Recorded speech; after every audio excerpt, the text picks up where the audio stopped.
ในการจัดตั้งปฏิบัติแผนงบประมาณแห่งรัฐและแผนพัฒนาเศรษฐกิจสังคมของแขวงอุดมไซในปี 2025 เห็นว่ามีผลสำเร็จที่พ้นเด่นหลายด้านพร้อมทั้งได้เอาใจใส่ขุดค้นแหล่งรายรับที่บ่มซ่อนคุ้มครองการจัดเก็บรายรับด้วยระบบทันสมัยอัดซองวางการหัวไหลและอื่นๆซึ่งเฮ็ดให้การจัดเก็บรายรับทั่วแขวงได้ทั้งหมด 651.47 ตื้อกีบเท่ากับ 265.58% ของแผนการปีการจะตั้งปฏิบัติเวงานวิชาเฉพาะของพวกเฮานี่ในระยะ1 ปีผ่านมาแล้วมันพวกเฮาก็ได้เอาใจใส่กับตั้งปฏิบัติใส่สภาพกับพิเศษท่าแห่ของแขวงที่เป็นบนอิงพร้อมเดียวกันนั้นพวกเฮาก็ได้มีการดึงดูดยัดแย่งการลงทุนเข้ามาลงทุนอยู่แขวงอุดมไซพวกเฮานี่ได้หลายขึ้นเห็นให้พวกเฮามีฐานการจัดเก็บรายรับของแขวงนี่ก็ถือว่ามีเพิ่มขึ้นในแต่ละปีแล้วพร้อมเดียวกันนั้นพวกเราก็ได้สวมใส่ในการหันเป็นหันสมัยเข้าในการคุ้มครองระบบการเงินพวกเรานี้โดยเฉพาะก็เป็นของเขตรายรับรายจ่ายก็ถือว่าสามารถบรรลุได้โดยเฉพาะก็เป็นว่าเรื่องการหันหัวหน่วยเข้าระบบถือบัญชีการอนุมัติรายรับรายจ่ายงบประมาณผ่านระบบ GFIS อยู่ในปี 2025พวกเราก็ได้รับแผนจากกระทรวงการเงินเป็นแผนดัดแก้ก็อยู่ในระดับ651กว่าตื้อกีบก็ถือว่าเท่ากับ265%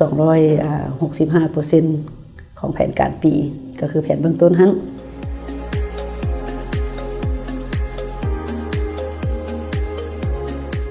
สิ่งที่พ้นเด่นพวกเราในการจัดตั้งปฏิบัติพวกเรานี้ในการคุ้มครองรายรับรายจ่ายนี่พวกเราก็เห็นว่าพวกเราก็มีผลสำเร็จหลายด้านนั่นแหละอันอยู่ในปี2025นี้ถือว่าอันที่พ้นเด่นพวกเรานี่ก็เป็นพวกเราสามารถหันหัวหน่วยเข้าระบบได้ทั้งหมดนี่มันได้ 100% ในจำนวน 5,400 กว่าหัวหน่วยและอีกปัญหาหนึ่งเลยมันพวกเราสามารถคุ้มครองเกี่ยวกับรายรับทรัพย์สินนี้และมันสามารถเก็บกำข้อมูลสถิติตอนดินในทั่วแขวงนี่เนาะที่ว่าเก็บกำข้อมูลขึ้นไม่หมดแล้วก็มาขึ้นบัญชีเป็นดินรัฐเพื่อเฮ็ดให้การคุ้มครองลมศูนย์แล้วก็เพื่อป้องกันบ่ให้มีการบุกรุกเนื้อที่ดินรัฐโดยที่บ่สอดคล้องตามระเบียบกฎหมายนั้นแล้วพร้อมเดียวกันนั้นพวกเราก็ได้มีการสมทบกับคณะกรรมการที่เกี่ยวข้องในการลงติดตามโค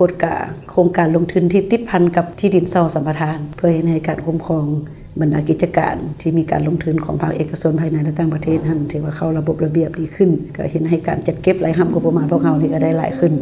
และอีกปัญหาหนึ่งเลยมันพวกเราก็ได้สวมใส่ในการประสานสมทบกับคณะกรรมการที่เกี่ยวข้องนี้ในการคุ้มครองบรรดาโครงการขุดค้นแร่ธาตุเริ่มจากข้อของการขุดค้นข้อของการปรุงแต่งและข้อของการส่งออกเริ่มตั้งแต่ปากบ่อจนฮอดสนามไว้เพื่อชะลอการส่งออกและข้อของการส่งออกฮอดปลายทางพุ่นและจึงเห็นให้การจัดเก็บรายรับจากการขุดค้นทรัพยากรแร่ธาตุพวกเรานี่ถือว่าสามารถได้เลื่อนแผนสูง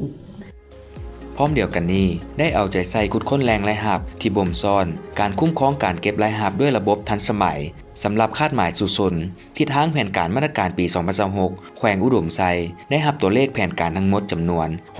667.53 ตื้อกีบเพื่อเฮ็ดให้รายรับบรรลุได้ตามระดับคาดหมายได้วางมาตรการทางด้านรายรับด้านรายจ่ายและเวียกจุดสุ่มจะตั้งปฏิบัติแผนงบประมาณแห่งรัฐยกสูงความเป็นเจ้าตนเองทางด้านการเงินงบประมาณเพื่อเฮ็ดให้รายรับภายในกุ้มรายจ่ายสูงเทื่อละก้าว